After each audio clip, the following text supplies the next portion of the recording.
who's talking on tech ed, present, future, and what matters. Andrew has been described as a tech teacher / guru at the American International School in Hong Kong, and I had the brief pleasure of meeting him when there was an exchange of rugby tickets at the Sai Kung Jetty. That's right, earlier this year. So over to you, Andrew. Great, thank you. I actually just lost connection there for a second. I hope that doesn't happen again. But good morning, everyone. And let's see if I can look at how to control this. Seem to have lost my controls for the slides there. Do I have to do something to... there they are. Okay, good. Right, good morning. And so I'm Andrew Chiu, and I'm the Educational Tech Coordinator at the American International School in Hong Kong. It's a great privilege to be able to sort of talk at this iMoot, and thanks to Pukunui and the iMoot team for organizing it, and yeah, very excited to be part of this conference.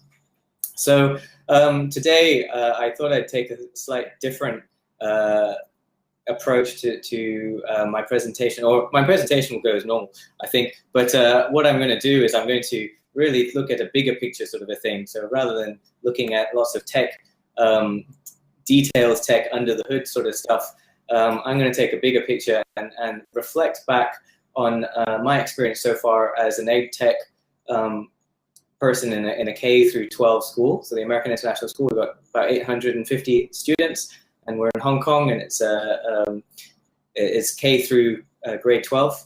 And so I'm going to reflect back on that and think about what I've been learning about technology and EdTech presently, all these developments in technology, but also in learning sciences and what we know of learning, and then give some examples of some things that I've seen that sort of speak to those kind of the more theory-like stuff, and then look at what might be happening into the future, and hopefully we'll bring it all back to what really matters.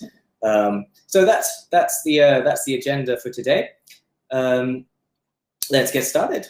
So let's just ask everybody if you could just quickly introduce yourself, your name, your role, and if there's any burning question or so.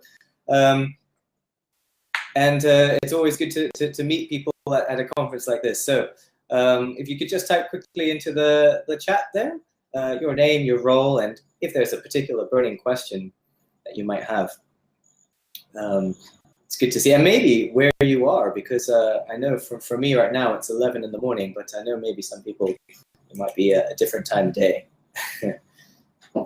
Definitely a lot of caffeine being consumed, I'm sure. So just give another few seconds for people to put this in. Fantastic, good to meet you, John. Hi, Janice. Maureen. Okay, Melanie, you're over in Kansas. Great, hi, Jessica, David, Trish, Kevin. Vinny, might have met you before.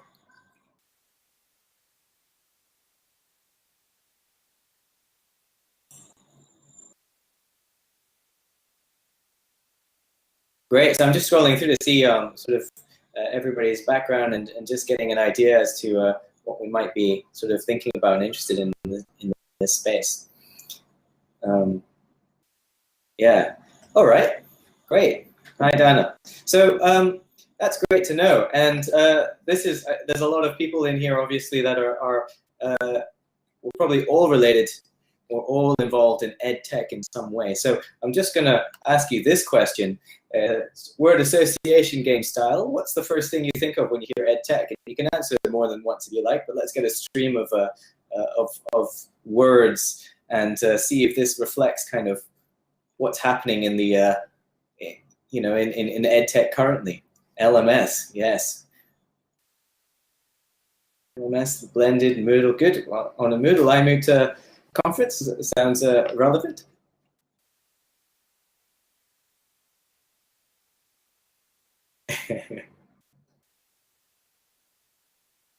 Mr. Ed, I like it. Good blended individualization, apps, tools, fantastic. E-learning, technology, engagement, beyond the traditional classroom, great. Possibilities and opportunities. Here.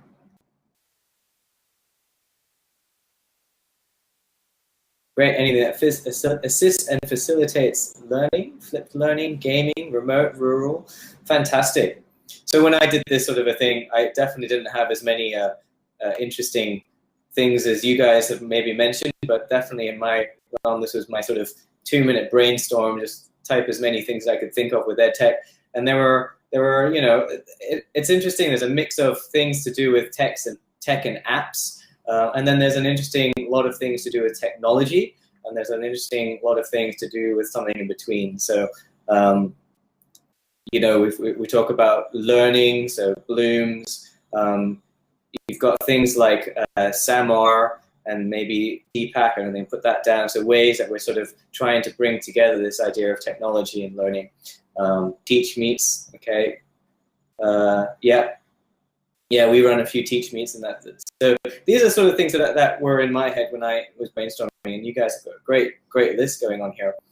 So I wanted to talk a little bit to start with about a couple of tensions in EdTech, and one of them really being this idea of technology versus pedagogy. So I'd much rather be working with students and the teaching and learning side than plugging things in. And sometimes that technology term in my role gets in the way a little bit. You know, people think, oh, he's to do with tech, so come and fix my camera, or you go and operate the computer, kind of a thing. And there's always been that trade-off or that tension between technology and pedagogy. And is it a balance, or do we just have to do both, or how is it? Where are we at? So an interesting thing here is that tech, I think, started out, or the tech coordinator, tech director in the schools started out in maybe the 80s, when technology was the major barrier. And so we needed people to help us overcome getting technologies into schools. I think now it's a very different scenario. We've got technology that's there, it's ubiquitous, and it's readily used all the time. So what's the barrier that we are facing now? So maybe that's more the teaching and learning side. So for me right now, it's definitely less about the tech, and it's much more about the teaching and learning. And another one to go along with that, another tension, is this instructionism versus constructionism. So quite often we've seen sort of that, you know, teacher standing in the center instructing, and a lot of our schooling has been based off of this. And we're getting a lot now in terms of challenging that through the constructionism. So getting students to create, construct. And we should also think about this. I bring this up here because it really challenges how we're rethinking our schools and rethinking our learning places. But particularly, I'm interested in how we approach teachers and PD with that as well. So I'll bring up that idea a little bit later on as we go through. So knowing that we've got technology, pedagogy, all of that, I think it's really important that we really understand how learning works. And I think in the last 10, 15 years, we've learned more about how people learn than ever before. So pedagogy, how we teach and how we learn, that's really important. So I've got a question for you now. Name some things that are important for learning to happen. So what are some things similar to before, naming first things in your head about EdTech? What about learning? What are the things that you think are important for learning? Relationships, great. Engagement, communication, relevancy, meaning, fun, attention span. Imagination needs to be engaged, great. Excitement, student-centric learning.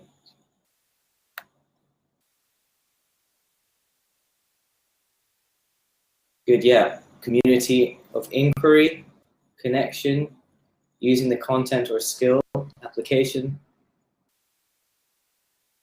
Fantastic. So some great things here. Name some things that are important for learning that happen, linking of prior knowledge, teacher presence. And when you look at that list, there's actually very little to do with tech. And you get to see how tech really plays or should play a role in supporting the learning. And I think that's really important. So as we move on, we now, in the world that we're in, with technology being ubiquitous and readily there, challenge, authenticity, we need to look at how we are focusing on these bigger picture things. And so I think that's really important for us to make sure that we know, and we really know our stuff with learning. So have a look at some of these ideas. So the first idea I've got here are digital natives. So there was this argument that tech is natural to kids, that they come along. Maureen saying straight away, yep, number one is not true. There was that argument that we don't need to teach tech, maybe we can sit back and they can teach us. But definitely how they use tech and how they use tech effectively for learning is a really important thing that we need to help our students with. And that's sort of the fundamentals of digital literacy. Second one, multiple intelligences. So another digital citizenry, thank you. But yeah, the multiple intelligences. So this idea that we should teach to the student's strength that, we might be visual learners or we might be kinesthetic learners or something like that, that also in the research has been proven to be sort of unfounded. But yet that's one of the biggest theories that still remains out there. In fact, if you search it online, the first things you come across are Pinterest boards and all sorts of things that are talking about how you utilize multiple intelligences and all of that. So it's really interesting that these sort of myths come about. The third one also, you hear this a fair bit, we're in this age where everything is Googleable. Our focus should be more on skills. We don't need to teach this content. They can Google the content. If they can Google it, we don't need to teach it. So there's a lot there that is interesting that people argue, but are any of these founded by research? And I think it's really an important part now. We as EdTech people cannot be, we can't be just knowing about tech. We need to really be leading this idea of learning, and what does learning look like? We need to know about all of this. So there's a few places that we can really learn about learning and how learning really works. This is a great book, really greatly summarizes 7 great research-backed principles, all from the learning sciences. So in this one, we can learn about, you need to engage a prior knowledge. In fact, if we don't engage it, if there's a huge gap there and we don't realize it, that can actually hinder our learning or students' learning. How students organize their information. So how are we helping them organize that information? How are we helping them to make sense? That's a really important thing too. Motivation, that mastery is skills plus practice, and then knowing when to apply it. So sometimes we teach the skills, but we don't allow them to practice. Are we allowing them enough practice? But then are we giving them situations to know when to apply it and when not to apply it? We need to, provide good targeted feedback, but to do that, you need to know where the goals are. So we need some goal-directed practice. We need to be able to get students to monitor themselves, become self-directed learners, and to build environments where they can interact with the others. So these are really important things. Another great place, yes, critical thinking, Maureen, fantastic. For learning sciences, this is a great handbook. It's a little bit thick, I would say, but it really gets to some of the key things about what is really known about learning in a research sense. And one of the big things about the learning sciences, they're trying to really bridge the gap between research and practice. So the way that they come down here about design-based research, where you're doing a research, but it's also affecting practice as you go along. So some fundamentals, scaffolding, metacognition, the way that experts work versus non-experts has told us a lot of things about how people learn. Looking and analyzing at how people collaborate, the words they use, the way that they talk with each other, project-based and problem-based learning. These are all things that have really come in to start affecting our schools and teaching and learning, and we need to know about these things. One thing that's really important, I think, as a shift is literacy. The idea that, in the past, literacy was really about reading and writing. And I think a lot of people put it into the English or the language classroom because it's about reading and writing. However, literacy it was maybe all about reading, writing, because reading and writing was the main form of transferring information. You had an idea, you can't just transfer it straight like that. You probably write it down in the past. And so that's why literacy was all about, reading. Can you read it? Can you write down what you're to express your ideas? Nowadays, reading and writing is only one form of transferring ideas. We have so many other forms, and they are really taking off. So, for example, if you look at how many of our students learn from YouTube, where you aren't necessarily reading or writing, or reading is such a small part of it. You're able to communicate an idea through video, like we're doing here. And so literacy needs to really be broadened to encompass all of these things. Our students need to learn about what is the way that we communicate, how we can communicate effectively, and then how we can be critical of that. So the critical literacy is really important. When you watch a YouTube video, do you just believe it? You believe it because you've seen it, or can you read between the lines? And all of this. And then also metacognitive literacy. So being able to understand how we work as learners, a really important thing. Being able to think about our thinking. So this is where I think literacy is really a really important area that we haven't talked too much about. We're still pigeonholing it into certain areas. And we as EdTech need to be a big part of this. We talk about digital literacy, but there's a lot of things related to that, such as critical literacy, communication literacy, and also thinking about how you learn. This is an interesting one I saw on a video just as an example. Students who use mobile devices spend 40 minutes more per week studying than those who don't. And this was in a video that was trying to promote technology and education. I was thinking, are they spending 40 minutes more per week studying because they're distracted? It's interesting how you can, just because it's there, do you really believe it straight away? So who knows? Moving on. So technology in education. So we need to know about learning, but we also need to know about where the technology is going and where it's going in education. So there's a couple of great sources for that. And for this presentation, I've really just drawn on the Horizon report because I think they've got such a big list. So have you all seen the Horizon report before? They do it for higher education. They do it for K through 12 and librarians, and they look at what's on the horizon, what's next 2 years, the trends for 3 to 4 and trends for 5 or longer, as well as problems that are easily solved and problems that are much more tricky. And these are some of the things that I took out of the 2016-2017. The ones in bold occur across both the 2017 and 2016. 2017 was just the higher education one. The 2016 was the K through 12 one. So yeah, a lot of schools rethinking how schools actually work and therefore redesigning spaces, looking at online and blended learning, collaborative learning, deeper approaches to learning. So all of these I see as working together. All of these, they sort of go together. You're redesigning your learning space. That includes your online spaces. Because you can instruct online that we can open up our meeting time, our together physical face-to-face time to something else as well. And as we look at deeper learning approaches, looking at PBL, looking at ways that students can really get involved, we're really looking at students being creators and having looking at authentic problems and solving those. And for them to be able to take on those kind of challenges, we really need to encourage these cultures of innovation. We have to get our students up to the point of being able to, really innovate, think through things, iterate, take a fail fast or fail first, fail forward kind of approach to things. Coding, makerspaces, robotics. This is a really interesting one where you've got some new soft skills, the coding, and the ability to do some, the physical creating. And robotics is sort of the one in between. So we're really creating.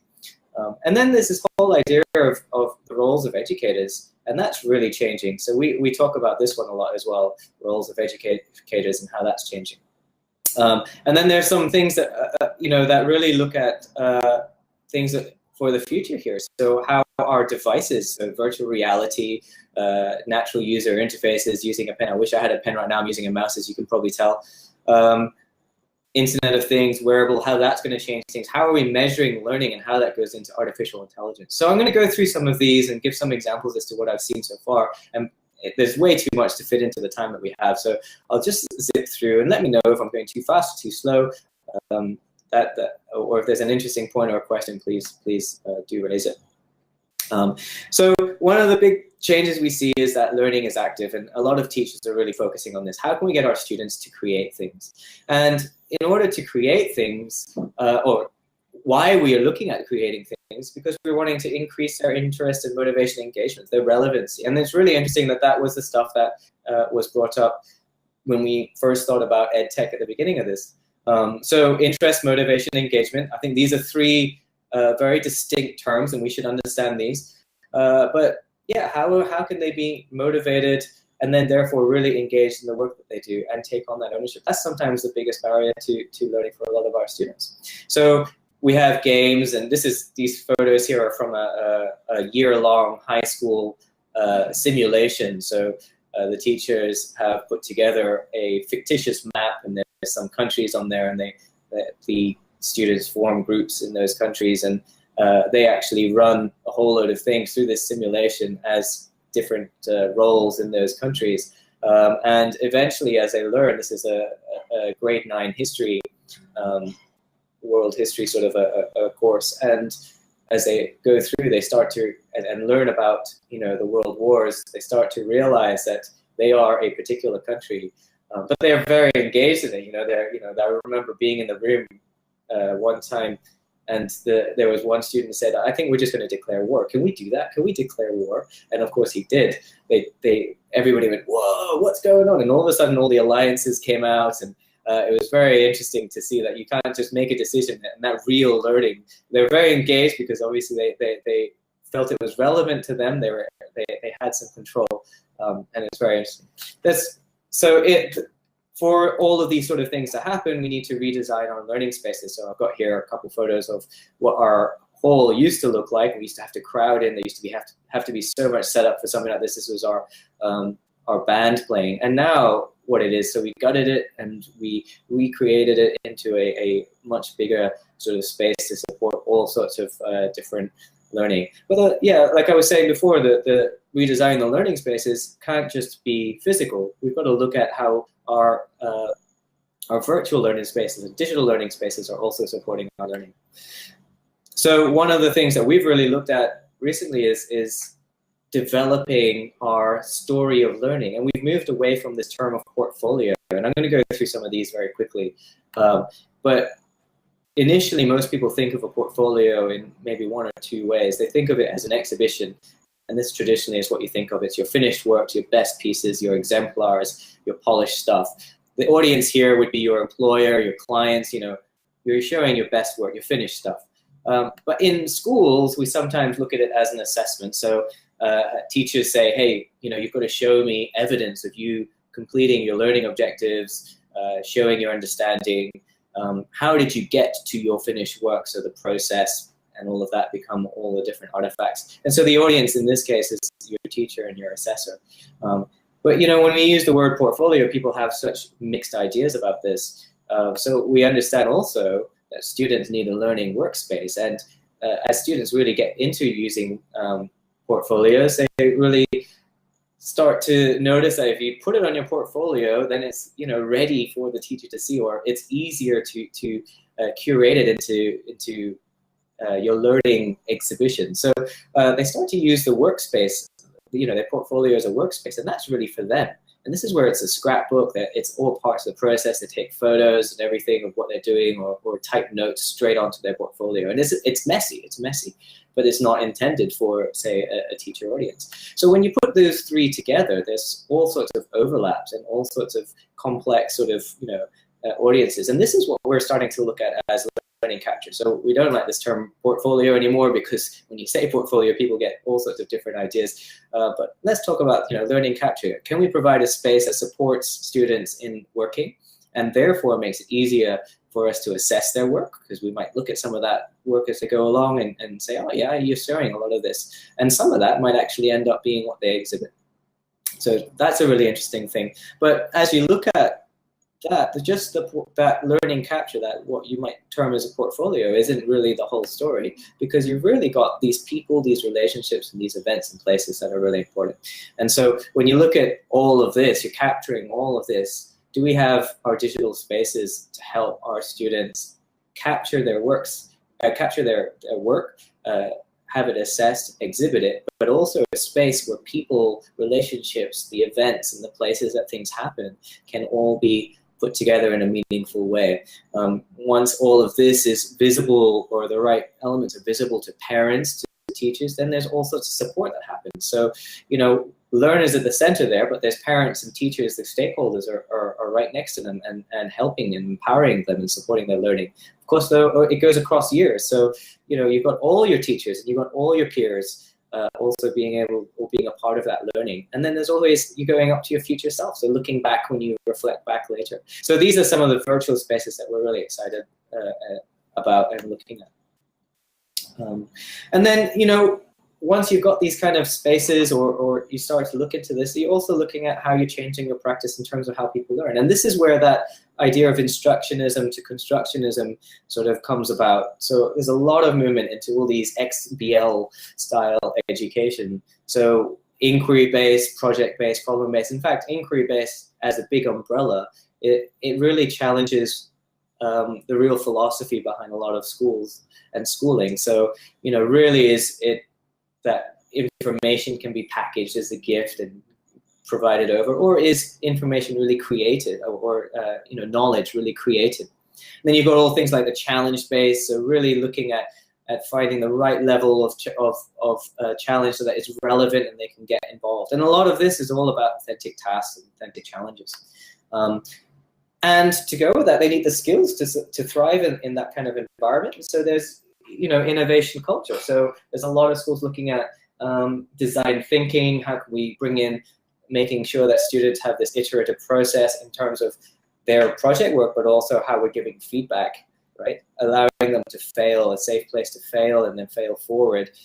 And then a lot of things being very focused on that end user. Our products that we're creating, that our students are doing, have an end purpose, that they can see that it's relevant and it's going to be used. These are the photos from the Young Founders School, which is something that I was part of organizing, where we had about, this was in February, we had this ideation day with about, I think it was 12 to 14 schools, about, there were 90 odd students that came along to Credit Suisse up in their offices, and Billy here, he managed to get all sorts of coaches in, and they go through a day of ideation, learning the skills of ideating, and then actually forming this business or creating this idea for a business. And it's fantastic to see the energy and the way that students work. And I had a few teachers in on this, and they said, I wish we could do this every day at school. You know, why doesn't learning look like this? Why don't we have this energy? And you really have to think about, well, what was the challenge that we gave them, and what were the parameters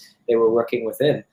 There was definitely time, but there was also a lot of openness. And then there was also access to all these mentors and experts and people who were giving really relevant, timely information about you know, about their startups and the things they were working on. So how can we recreate this in our school? How can we bring these in? These are really exciting things to look at. I had a teacher saying that, yeah, from a local school, and they had the second stage of this on one weekend, and he was saying, you know, thank you for introducing this to my students, but we've had a bit of a problem. These students really wanted to go to the second stage, but it's a day that we do testing.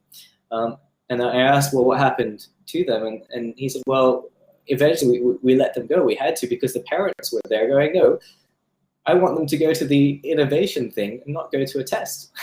So it's interesting that, you know, the parents are also involved. When you hit on a good idea, when you see the learning and the energy that goes into it, well, that comes out of these kind of things, you know, everybody feels that the learning is really valuable.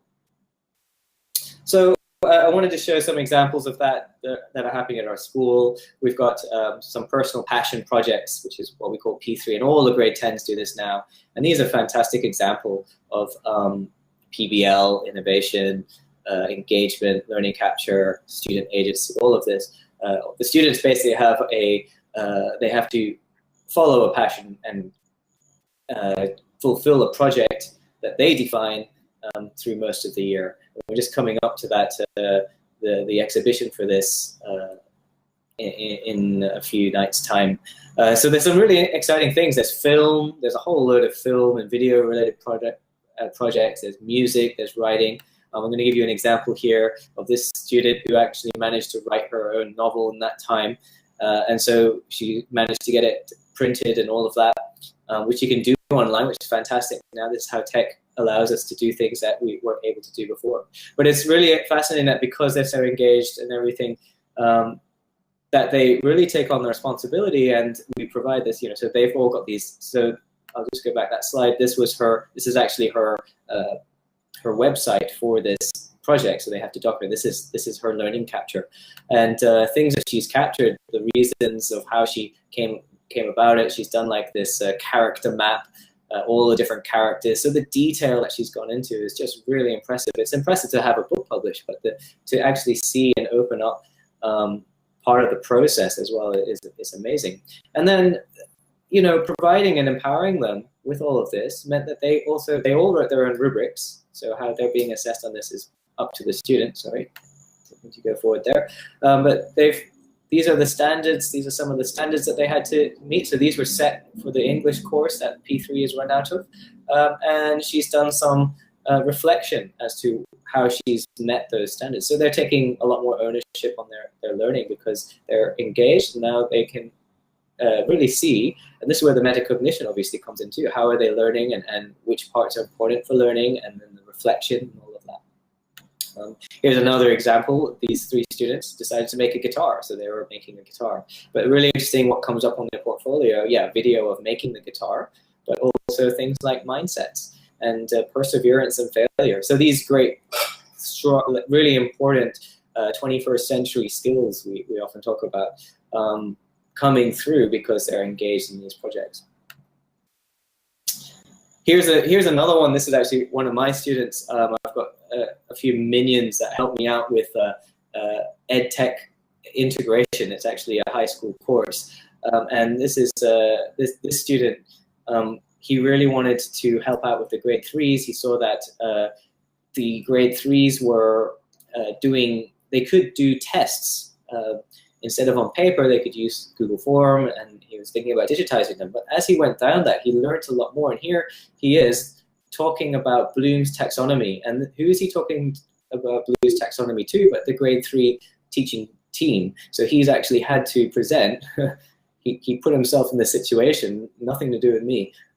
He went over and presented to the grade 3 teachers about flipped classrooms and why it was really helpful using a Bloom's taxonomy approach to explain it. And this is a really good example of, when we empower our students, what are we empowering them to do? If we give them these authentic tasks, some really amazing things can happen. So I like to use this term, empowering learners as agents of change. And the challenge here for all of those students was, how can we improve learning at the school? How can we improve the joy out of learning at the school? And this is one example of the projects that come out of it. Really, really fascinating thing. So we flip the quizzes so that they're digital, but the students get immediate feedback. Teachers get better standards-based reports out of them. And all students, the students drove that. And they've also gone that step or they're in that step now of trying to come up with the material so they can train the teachers so that it goes on and has some sustainability. And here's another really key concept, connectors and network builders. So this is our grade 9, grade 10 computer science meeting our grade 4 artists. And what they do in this project is they take some photos and talk to the actual artists about their artwork. They digitize it, and then they go away and recreate it in a 3D environment. So kind of like a 3D exhibition. They're actually doing that in Unity. Next year they're doing it in Unity. This year they're still doing it in OpenSim, which is kind of like Second Life. So then they come back to the students after understanding about the artwork. They're able to recreate their artwork and put it into a form whereby it has some sort of meaning back from the artist, from the original artwork. So a lot of tech involved in all of these things, but it's a little bit back burner. I think it's really important that we understand the important things in the learning, the important factors and things that help to foster a really strong learning environment. So what do you think so far? I know I've talked a lot. I knew I would have talked a lot by this point. So I'm just wondering if wake the room up and just some thoughts. Any main thoughts or questions or things you might agree or disagree with, things you want to know more about, please just mention those in the chat. Let's see if we've managed to put everyone to sleep or not.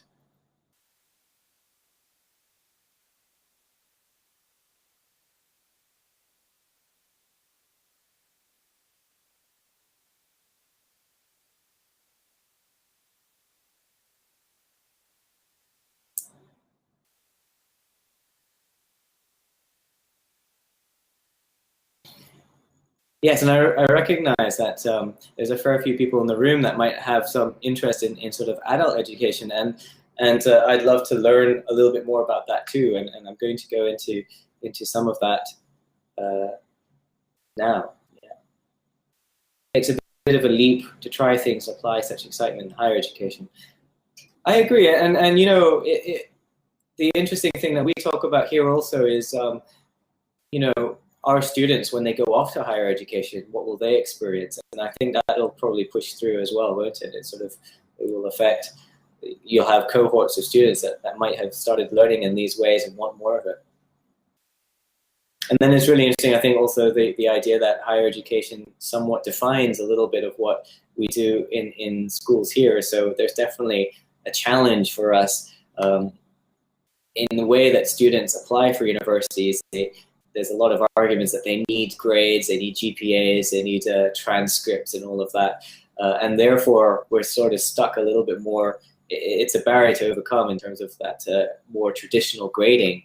And that makes it really, really challenging to change as well.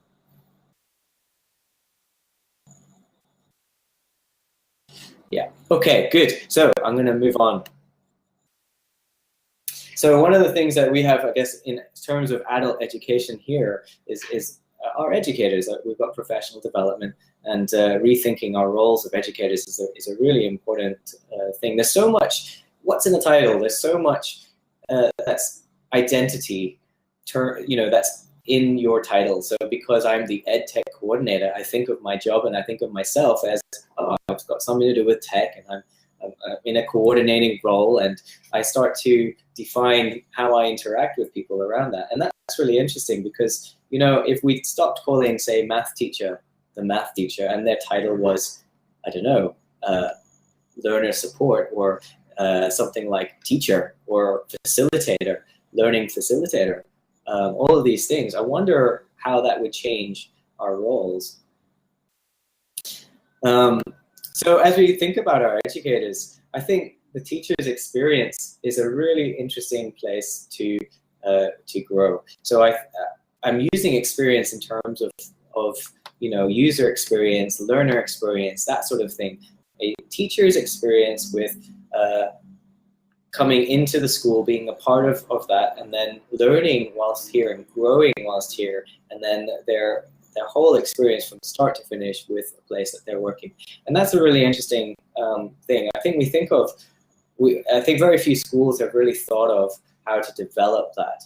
And there's so much power in it. And it's really interesting how we know what to do in terms of students. Maybe it takes a little time to put it in practice, but we know we need engagement. We know we need it to be relevant. We know we need to empower them. We know we need to take care of all these ways of all these important things of learning. But do we apply it, again, to our own professional development?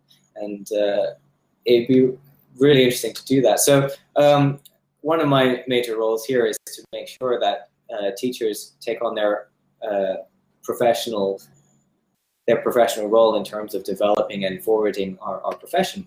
And so, you think, okay, well, how is everybody growing? And one of the things I noticed about 2 years ago is when you got a teacher to present and share, all of a sudden they were so much more engaged and became so much more confident about sharing and all of that. So all of this is really, very similar. It mirrors what we're doing with our students. If we just say, hey, go to this PD, go and do this, go and learn this, and we don't give over that empowerment, we don't give over that motivation and engagement, that we really think about, where are they, what's going to motivate them, what's relevant to them, and give them the reins, then how are we going to make that a really good, positive experience? So we organize a number of teach meets where, it's very informal.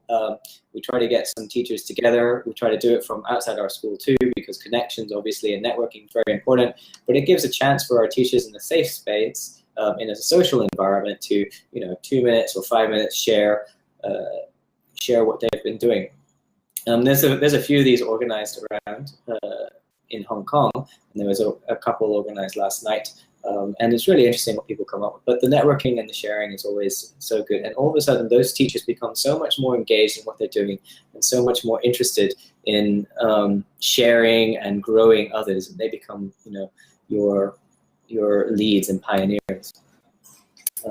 So I'm going to think about this for a second, because it sort of segues into the future a little bit. So I'm just think about the tasks that a teacher does. And when I'm thinking about teacher, I'm really thinking about, obviously, kindergarten through grade 12 in a school. What do? Well, we set up a room, we write up our instructions on a board, we provide access to materials and resources, we greet the students when they come in, we assess where they are, so engaging prior learning, we adapt our lesson plan, provide clear instructions. Maybe there's challenge or tasks that we're giving to them.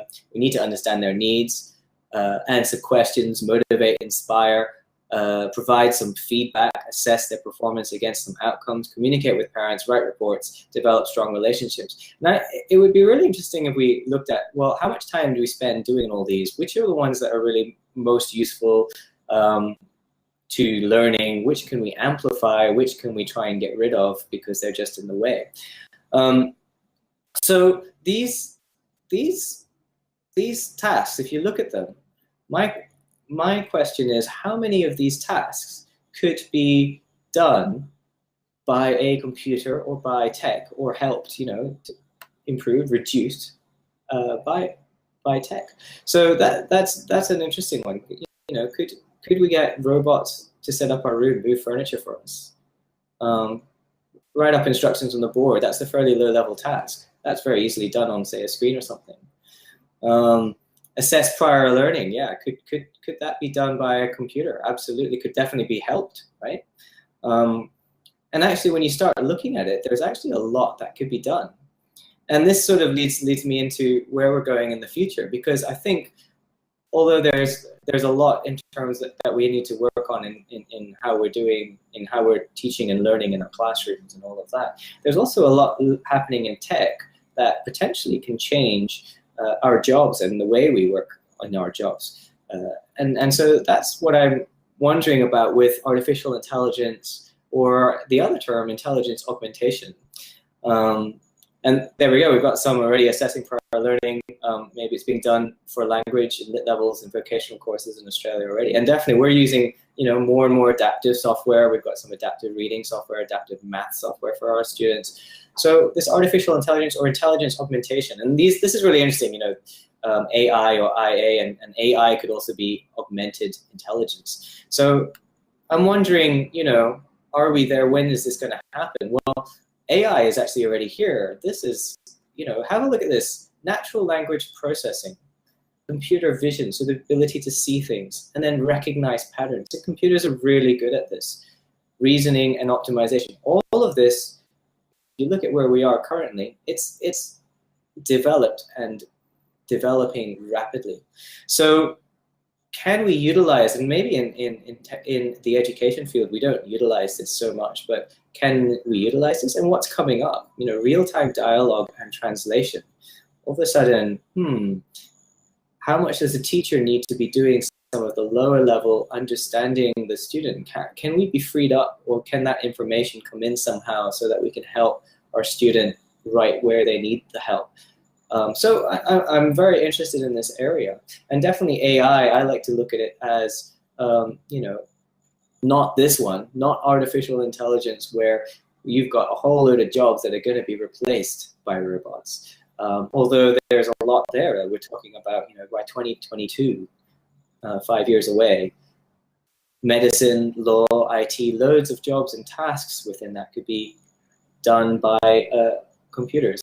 So the interesting one is augmented intelligence in schools. And one of the projects that we're currently just working on is along with the learning capture, can we develop some systems that help to make the teacher a little bit smarter or just see things that they hadn't seen before. So we were thinking, we've got a few of these old iMacs, and they all have a webcam on them. What if we set up a few of these really good computers, not so used right now because we've gone BYOT? Can we put them in different corners of the room, and when a teacher goes off and does their little learning stations, you know, maybe these are interacting with the students. Maybe can they recognize the students? Maybe can they provide some feedback to the teacher? Hey, you know, looks like this student has done this, or looks like this student was talking to this. Can that be captured and be something that the students use in their learning? So I think augmented intelligence in schools is a really interesting area. This is I'll go very quickly through this. There's a thing called Kairos, and we were testing this out. We're trying to develop a prototype. So I sent this image into Kairos, which is an open API that recognizes images, can do facial recognition. So I sent this off, and I said this was me. Then I just sent it this image, another photo, and within seconds it came back and said, yes, I recognize this successfully. I'm 80% sure, based off of one photo, 80% sure that this is Andrew. And there's all sorts of really interesting other data that comes in from this as well. Like, you know, I think that he's 90% sure that he's Asian, and 99% sure that I'm male. That's a good thing. But all sorts of, you know, data that can come in very quickly. And this was all put together, and you know, we bashed this sort of a prototype together in 15 minutes or so. So this is definitely on our doorstep. So looking at the future, I think we've got a lot in terms of data, measuring learning, and all of that. The collection of all of that will become something that's very important, you know, for analyzing, for augmented intelligence. But I think understanding learning is something that's so key that we really need to make sure we know. And so what really matters? So here we go.